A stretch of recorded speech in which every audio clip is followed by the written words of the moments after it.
हर साल लाखों students MHTCET का एग्जाम देते हैं और सबका सपना होता है महाराष्ट्र के टॉप इंजीनियरिंग कॉलेजेस में एडमिशन लेना। COEP, VJTI, SPIT इन नामों में ही एक अलग एक्साइटमेंट है, लेकिन रिजल्ट आते ही कई स्टूडेंट्स का दिल टूट जाता है। उन्हें लगता है कि कम परसेंटाइल के कारण टॉप कॉलेजेस के दरवाजे बंद हो गए हैं। ये एक बहुत बड़ा मिसकंसेप्शन है। कम परसेंटाइल पर भी इन प्रतिष्ठित संस्थानों में एडमिशन मुमकिन है। एडमिशन प्रोसेस में कुछ ऐसे रास्ते और लूपहोल्स हैं जिनके बारे में ज्यादातर लोग नहीं जानते। आज इस वीडियो में हम इन्हीं सीक्रेट्स को अनकवर करेंगे और जानेंगे कि कैसे एक स्ट्रेटेजिक अप्रोच से आप अपने कम स्कोर को भी विनिंग टिकट बना सकते हैं। वीडियो को लास्ट तक जरूर देखना, क्योंकि इसमें छुपा है गोल्डन चांस। सबसे बड़ा सवाल, क्या कम स्कोर पर टॉप कॉलेज मिल सकता है? आम जवाब है नहीं। COEP, VJTI के लिए तो 99+ परसेंटाइल चाहिए, लेकिन ये सिर्फ आधी सच्चाई है। हर साल सैकड़ों स्टूडेंट्स 70-85 परसेंटाइल पर भी COEP, VJTI, SPIT, PCCOE जैसे कॉलेजेस में एडमिशन लेते हैं। ये स्टूडेंट्स एडमिशन प्रोसेस के उन पहलुओं का फायदा उठाते हैं जिनके बारे में ज्यादातर लोग नहीं जानते। वो सिर्फ परसेंटाइल पर नहीं, बल्कि CAP राउंड्स, क्वोटास और ब्रांच फ्लेक्सिबिलिटी पर ध्यान देते हैं। उदाहरण के लिए 2 स्टूडेंट्स का परसेंटाइल 85 है, एक सिर्फ CS के लिए टॉप 5 कॉलेज भरता है, दूसरा क्वोटास और ब्रांचेस में फ्लेक्सिबिलिटी दिखाता है और एडमिशन पा लेता है। MHTCET का एडमिशन प्रोसेस एक कॉम्प्लेक्स सिस्टम है। Home university, other than home university, ladies quota, caste based reservation, defence, minority, institute level quota, ये सब मिलकर आपके लिए रास्ते खोलते हैं।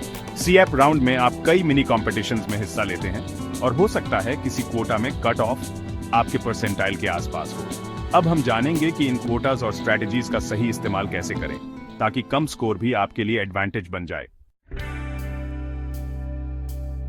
अब बात करते हैं उन हैक्स की जो आपके कम परसेंटाइल को एडवांटेज में बदल सकते हैं। पहला, category benefit. SC, ST, OBC, VJ, DT, NT, SBC इन कैटेगरीज के लिए कट ऑफ्स काफी कम होते हैं। वैलिड कास्ट सर्टिफिकेट और NCL सर्टिफिकेट अगर लागू हो, तैयार रखें। दूसरा, होम यूनिवर्सिटी कोटा। अपने रीजन के टॉप कॉलेजेस को लिस्ट में ऊपर रखें, क्योंकि HU कट ऑफ अक्सर कम होता है। तीसरा, माइनॉरिटी कॉलेजेस। अगर आप किसी लिंग्विस्टिक या रिलीजियस माइनॉरिटी से हैं, तो SPIT, SPIT जैसे कॉलेजेस में आपके लिए 51% सीटें रिजर्व्ड हैं। चौथा, institute level seats. Private colleges में 20% सीटें मैनेजमेंट कोटा के तहत होती हैं, जहां कट ऑफ कम हो सकता है। जल्दी अप्लाई करें, कई कॉलेज पहले आओ, पहले पाओ पॉलिसी अपनाते हैं। लेडीज कोटा, हर ब्रांच में 30% सीटें महिलाओं के लिए रिजर्व्ड हैं। खासकर कोर ब्रांचेस में इसका फायदा उठाएं। डिफेंस, PH, EWS कोटास भी आपके लिए एक्स्ट्रा एडवांटेज ला सकते हैं। EWS कोटा ने जनरल कैटेगरी के लिए भी नए मौके खोले हैं। CAP फॉर्म भरते समय अपनी एलिजिबिलिटी डिटेल्स ध्यान से भरें।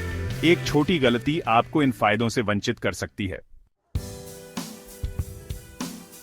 अब जानते हैं कि ये हैक्स प्रैक्टिकली कैसे काम आते हैं, यानी कौन से टॉप कॉलेजेस में कम परसेंटाइल पर भी एडमिशन मिल सकता है।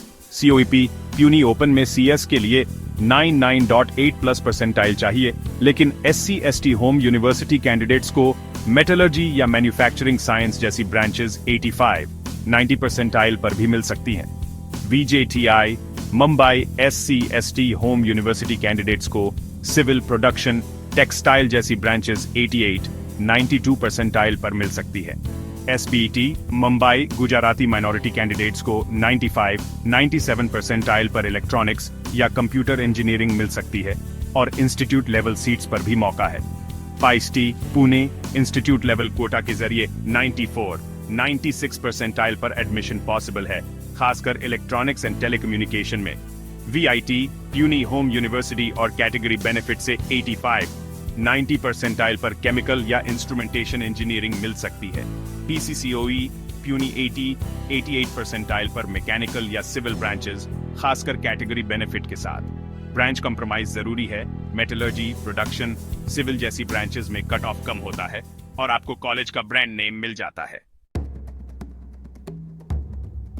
स्ट्रैटेजी तभी काम आएगी जब आपके पास सही डॉक्यूमेंट्स हों। एक भी डॉक्यूमेंट मिस होने का मतलब है मौका गंवाना। सबसे जरूरी, डोमिसाइल सर्टिफिकेट। इसके बिना होम यूनिवर्सिटी और स्टेट लेवल क्वोटास नहीं मिलेंगे। रिजर्व्ड कैटेगरी के लिए कास्ट सर्टिफिकेट और एनसीएल सर्टिफिकेट अगर लागू हो अनिवार्य है। ईडब्ल्यूएस कोटा के लिए वैलिड ईडब्ल्यूएस सर्टिफिकेट चाहिए। मिनॉरिटी कोटा के लिए कम्युनिटी लेटर या एफिडेविट जरूरी है।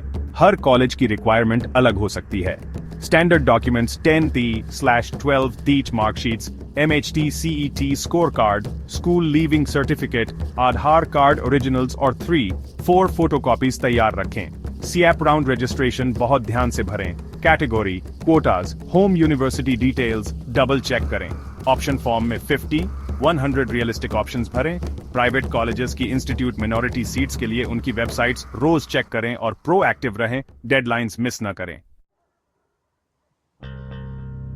अब बात करते हैं स्मार्ट चॉइसेस और माइंडसेट की। कम परसेंटाइल पर भी सही डिसीजंस कैसे लें? सबसे बड़ा सवाल, college versus branch.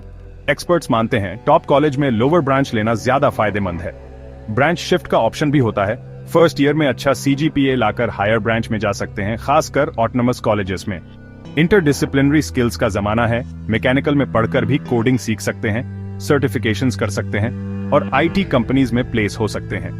Backup options रखें। B.SC, CS, BCA, MCA या डिप्लोमा के बाद लैटरल एंट्री जैसे ऑल्टरनेट पैथ्स भी कंसिडर करें। सीएप राउंड्स के दौरान फ्लेक्सिबल रहें। हर राउंड के बाद कट ऑफ्स एनालाइज करें और स्ट्रैटेजी एडजस्ट करें। अपने इंटरेस्ट और करियर गोल्स के हिसाब से कॉलेज, ब्रांच चुनें। दूसरों के प्रेशर में ना आए। पॉजिटिव रहें। कम परसेंटाइल एक चैलेंज है, अपॉर्चुनिटी भी। सही स्ट्रैटेजी और मेहनत से आप किसी भी स्कोर पर सक्सेस पा सकते हैं। तो दोस्तों, ये थी MHT CET एडमिशन की वो गाइड जो कम परसेंटाइल पर भी टॉप कॉलेज तक पहुंचा सकती है। Category benefit, home university quota, institute level seats, ये हैक्स आपके लिए गेम चेंजर साबित हो सकते हैं। कॉलेज को ब्रांच पर प्राथमिकता दें, स्किल्स बिल्ड करें और हर स्टेप पर रिसर्च व पेशेंस रखें। अगर वीडियो पसंद आया हो तो लाइक, सब्सक्राइब और दोस्तों के साथ शेयर करें। All the best.